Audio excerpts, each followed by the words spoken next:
Chase, it does not matter who is coaching the Falcons in 2024. There will be a new quarterback in town in 2024. Yes, clap it up, clap it up, clap it up. So this offseason is going to be very exciting. Obviously, we could go to the draft. Jaden Daniels, we're both LSU guys, reigning Heisman before last. Caleb Williams, you'd have to trade up to get him or Drake May. And then, everybody's talking about Justin Fields because the Bears seem in line to take one of those two top quarterbacks in the draft, bring the hometown kid home. But I'm kind of feeling if Arthur Smith is kept in town, he's going to be coaching for his job. And I don't know if I'd put my eggs in the basket of a rookie quarterback or even Justin Fields, who's, he's got more experience than the rookies, but he certainly hasn't improved like many had expected or even hoped. So that free agent market, it's not exactly as robust or inspiring as it has been in past years. Russell Wilson is expected to hit free agency. That's not the sexiest name. And there really isn't a sexy name on the free agent market. I'd say the best target for the Falcons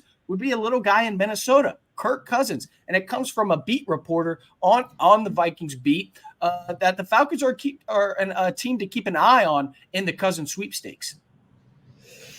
Yeah, I mean, we talked about it. I mean, it might have been last week. It might have been 2 weeks ago when we were talking about job security, what the Falcons should do and what the Falcons will do if Arthur Smith is retained. And what they should do is they should be looking to get younger because with Kirk Cousins, I hate to break it to everyone, they're not winning a Super Bowl. Like they will make the playoffs, I believe.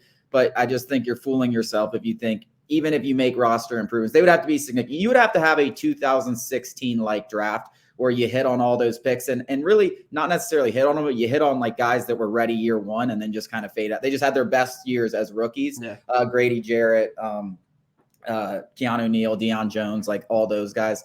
I just think it would take so much to win a Super Bowl. So you should be looking, a few years down the road if you're really talking about what's best for this franchise. But as you said, Arthur Smith probably isn't looking a few years down the road, which is where I think guys like Arthur Blank, Terry Fontenot have to step in because like, if those guys are given multiple years, obviously Blank's going to be here forever. Like they have to basically take that decision away from Arthur Smith. Like that's not what yours. And once again, if that is the case, then they go with the rookie. It shouldn't be like, oh, the Falcons have to get to the playoffs. It should be like, hey, did you improve? Did that rookie show development? Can you coach a quarterback? Are we going forward? Stuff like that. It's a different picture. But it's tough. It's tough to say for a head coach, hey, you don't make the playoffs for 4 straight years. This organization hasn't made the playoffs in 7. We're going to keep you for a 5th. I mean, that's just a tough thing to sell to your fans.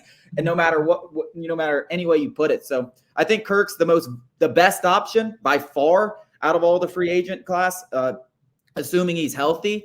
But it's definitely not the direction I would go.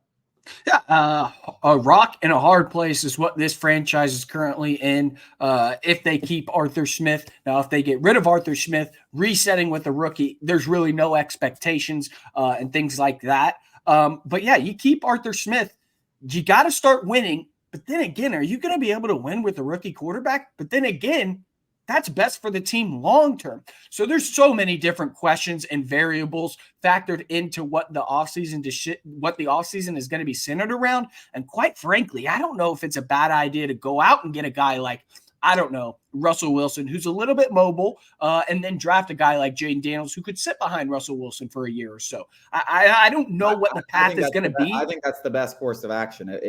Personally, I think that's the best course of action. We got to win next year, and, we got to think about us long term.